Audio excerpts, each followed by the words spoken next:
Welcome to Farm Here Daily, a field-forward podcast. I'm David Geiger, your host. I've been on Iowa TV and radio for the last decade, and I am excited to join you on this podcast, Farm Here Daily. Today on the program, I head over to a research farm and chat to a couple of folks over there about what's going on.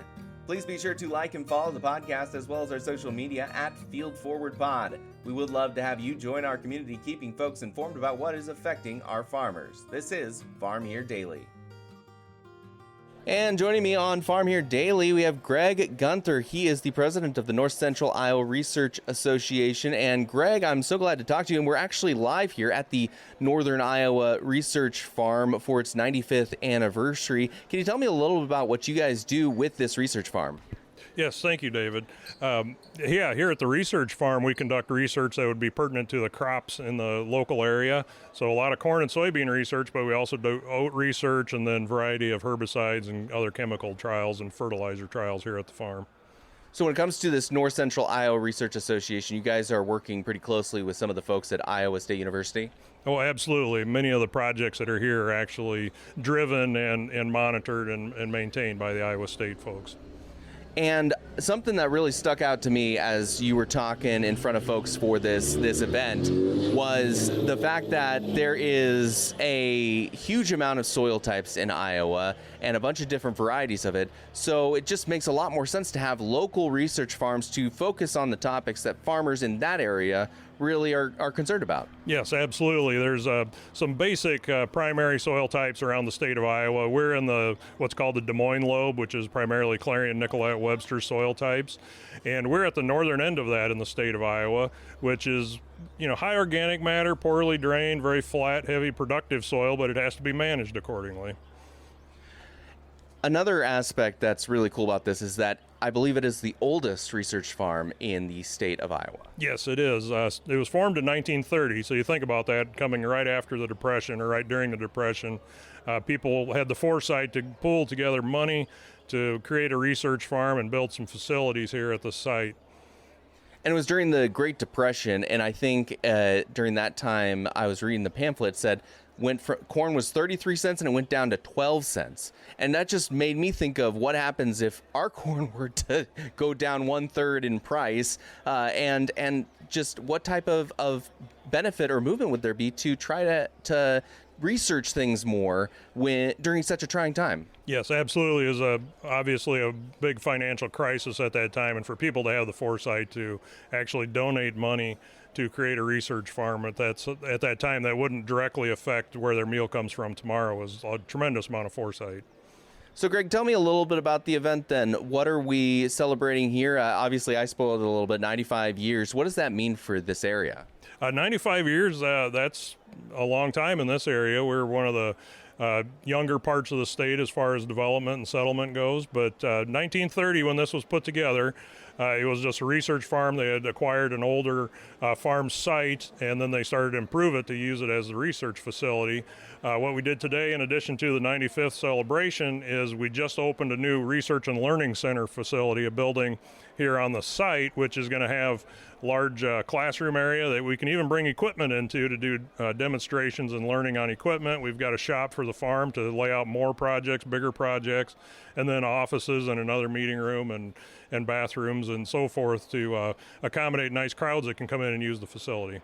And we had a couple tornado alerts. No touchdowns that I noticed or that was in the area, thankfully. But that reminded me that there is also a storm shelter now with the bathroom. So that's nice. Yeah, absolutely. I mean, it couldn't have come at a better time. Nobody wants to have that situation pop up right when you're getting ready to go on stage. But I could make the announcement that if we needed to, the bathrooms were an actual concrete fortified storm shelter.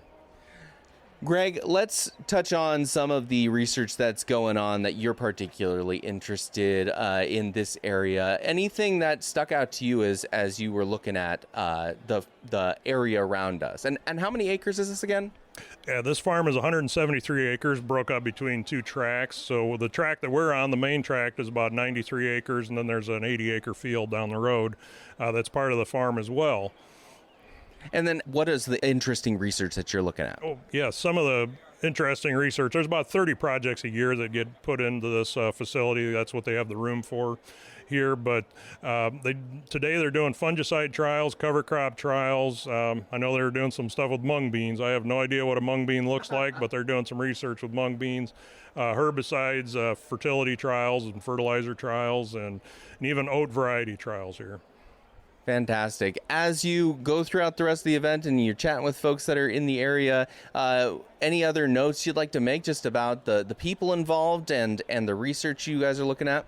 Yep. No, we've had a great board and a great membership that's really supported this farm and this project to build this facility. It's, putting up anything anymore isn't cheap, especially when it's going to be used for hosting meetings, and it has to have all of the requirements to be able to do that. But we've had a great bunch of donors.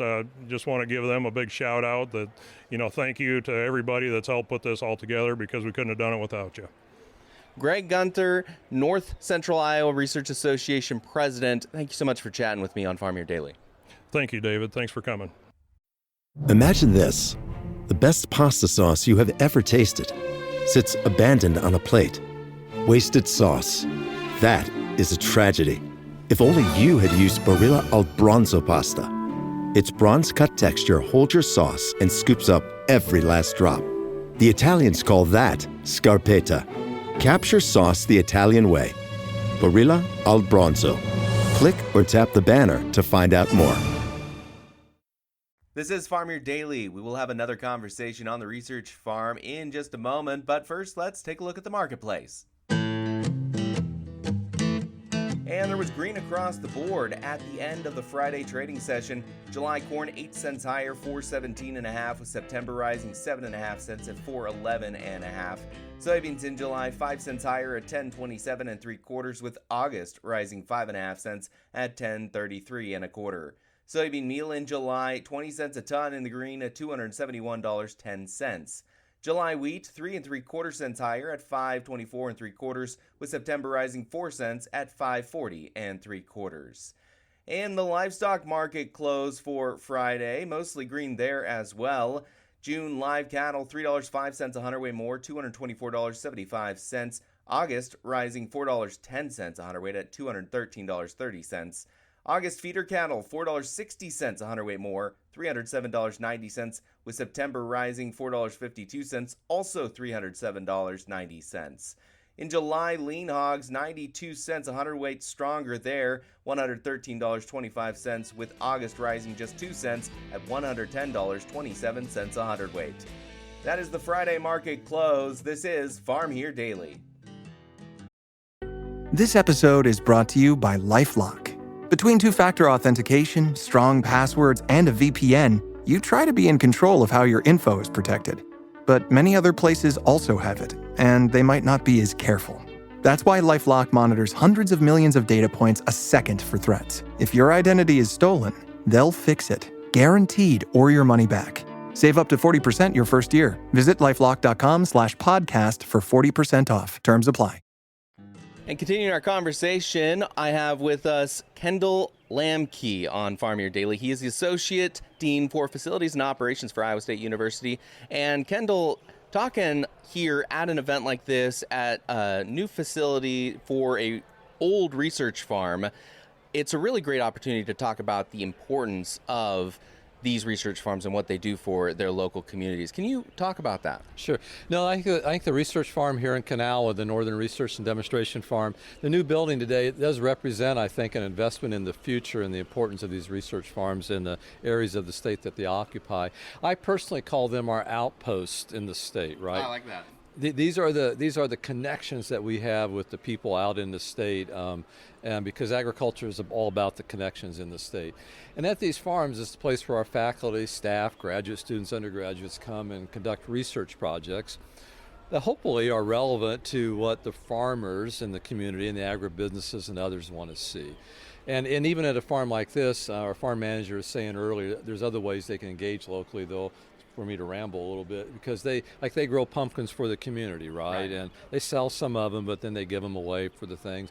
Then the other thing I like about our farms that we do a lot of, particularly in the fall, is we do youth events here. And this year we'll be able to. They have their first youth event ever scheduled here in Kanawha, because I think 3 counties are bringing in high school kids this fall, because we have a facility to host them in now, right? We got a place where the kids can come. We'll have an ag day, right, and teach them about agriculture, careers in agriculture, and what they can be doing in agriculture. Yeah.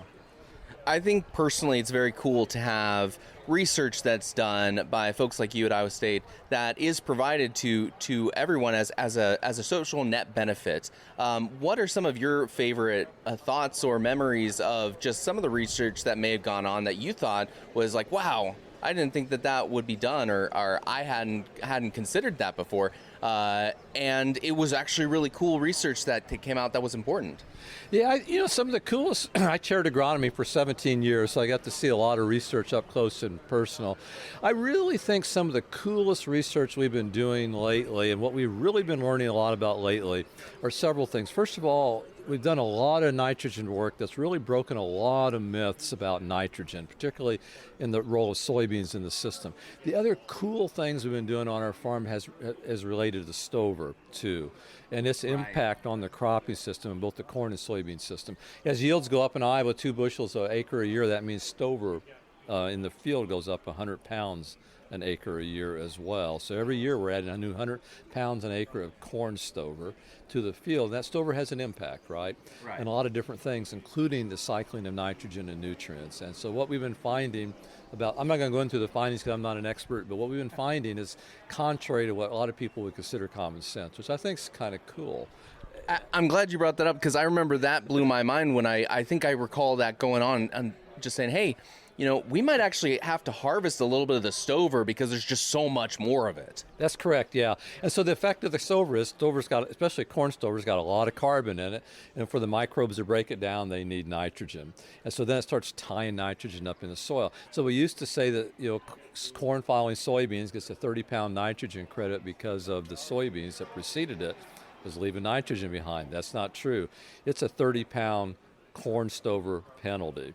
And following corn on corn, right? Because it's tying up about 30 pounds of end a year, that excess stover. And the more we have, the more it ties up. And the more we have, the slower the soils warm up because it's covered in soil. So now we are finding some reasons that we might want to start removing some corn stover. That's super cool, because it opens a whole variety of new research that could be done on, hey, is there something we could apply that could make the stover break down faster so we're not having that tied up? Or maybe there's a harvest that can be used for cellulosic ethanol, or plenty of opportunities like that. Yeah, and even bedding and things like that. Yeah, and there are companies out there now selling microbes that break down stover. I don't know how well they work, so I can't comment on that. But there's trade-offs too, right, to all these things. I think removing stover exposes the soil to more raindrops that will increase our erosion and stuff like that. So all these trade-offs exist in the system. So it's complicated. And I think that's the one thing that I've learned in my 40 or 50 years in agriculture is things are way more complex than we've given credit for in agriculture. And so, but these farms have been fun. I think the complexity is one of my favorite parts. I like talking about nuance. I like talking about why things may be a little different for different reasons. And that makes me also think about the importance of research and how having multiple eyes on something and multiple points of view can really change how everyone looks at a particular topic, specifically in agriculture. Yeah, no, I think that's right. That reminds me, the complexity in what you just said, of probably my favorite thing I did while I was chair of agronomy. I moved us into systems thinking. And I was really big on bringing a modeling group together, and we were successful in doing that.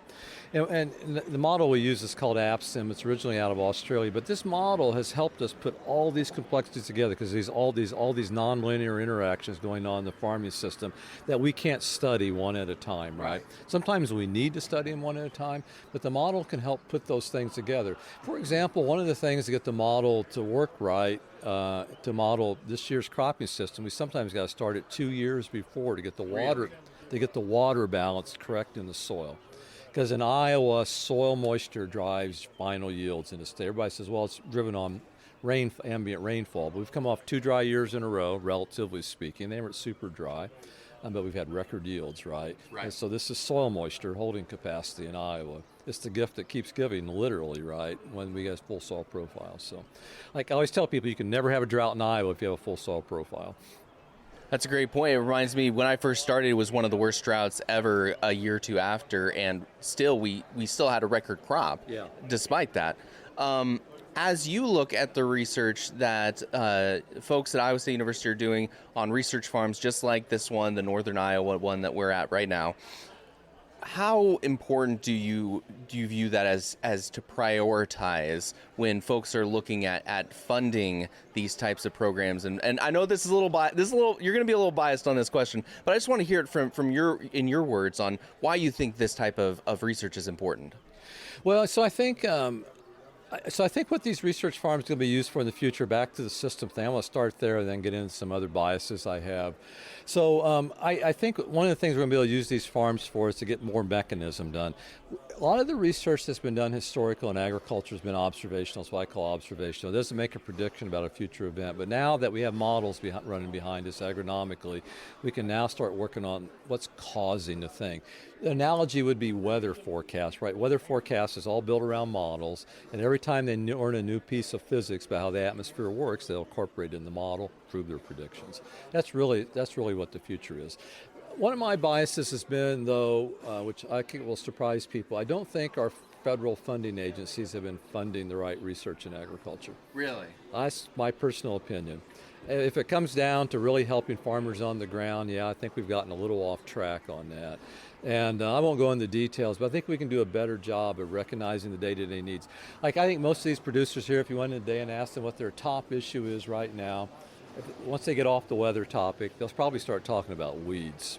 Yeah. Weeds are our big issue. Resilience. Yeah, weed resistance, herbicides. Weeds evolve way faster than anybody ever thought they would, particularly water hemp. And I consider weeds to be one of our top pests in our system here in Iowa, and I think weeds management is going to be a challenge moving forward. And Roundup's under a lot of pressure, both from a resistance point of view and a legal point of view. And if it comes off the market, it's going to change the way we do things. Right, right.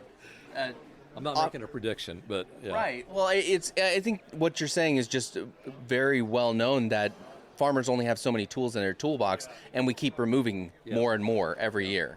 That's correct. Yeah, and I think we got to do a better job at demonstrating some of the other tools that we can have. But it's hard, though, right? I mean, I always tell people, we should quit trying to change farmers and start meeting them where they're at and helping them understand what their challenges are and then how they might solve them. I don't think there's any single solution. Like, we're really big on cover crops at Iowa State, but I don't think there's a solution for every producer. There's other solutions that might be better for them to accomplish the same thing. That's always my message. I call it the many roads to Toledo problem, and so. Well, I think of just the map that's up, and I spoke about this earlier with Greg. There's a map in there that shows all the variety of soil types, and there are many more within that. I think there's 4,000 different soil types within the state of Iowa.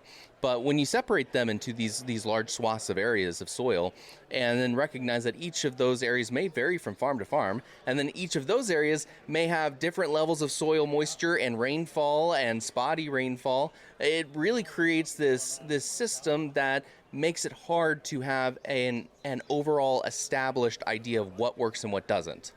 No, that's absolutely correct. I don't think. I couldn't say it any better. I think actually, if you look at our new tool for nitrogen management, we've gotten out of the recommendation business, we've gone to the consultation business, and it starts taking into account these characteristics, right? Because for nitrogen management, if you get on the NFACT, I think it's nfact.org. If you Google NFACT, you'll come up with our new tool. It's starting to take into account local soil types. We're not where we want to be yet, but within 2 years we will be. Soil organic matter is really big. Your soil organic matter may be 3%. Your neighbors 20 miles away might be 1.5%. Wow. Yeah. Because soil types vary, right? Yep. And so that impacts water quality. That impacts so many different aspects of what you're doing with your own farm. Yeah, well, that's correct. Our tool right now is based on counties, but counties are political organizations, not natural science thing, right? So they don't map the soils very well, right? Even though we try to think that. Yeah, I think there's some, but we'll get that solved, right? One step at a time. Well, Kendall, before I let you go, I do want to just pick your brain on what you think the future looks like. We are not at the 100th year anniversary, we're at the 95th, so there's 5 more years until that centennial. What do you think of when you look at the next 5 years, the next 10 years when it comes to agriculture research that you guys are doing and working on with these research and demonstration farms? Well, so what I'm going to say, I really think we got to start looking again at crop diversification on our farms. We're corn and soybeans mostly in Iowa. I certainly understand that. I'm a corn breeder and I get that in spades. But if you look at the history of the farm we're on today, the Kanawha farm, one of the reasons it got opened in the height of the Depression was because these farmers were corn prices were very low like they are now. They were looking for alternative crops. They got interested in sugar beets, but sugar beets had disease problems, so the list went on. So there were challenges with growing them, right, because they weren't corn or soybeans. And corn and soybeans will always be our main crops. And corn and hogs have always been the cash kings in agriculture going back to the late 1800s in Iowa. But we need farmers to have other crops and access to other markets. And I think that's going to take some politics, some policy, and some great agronomy to get to there. I appreciate those words, and I appreciate you speaking to us on Farm Here Daily. Kendall Lamkey, he's the Associate Dean for Facilities and Operations with Iowa State University. Really appreciate your time. Thank you. Thank you, David. It's very much a pleasure to be here. This is Farm Here Daily, a Field Forward podcast. Thank you so much for listening. Again, in order to continue to produce this type of local content, we would love to have you join our community. So please follow the podcast, share it with your friends, and check out our social media channels at Field Forward Pod. Additionally, you can find me on social media at Geiger Reports, as well as WHO TV Channel 13 every weekday in their morning and noon hour programs. Again, I'm your host, David Geiger, and I'll be back again on Monday, everybody.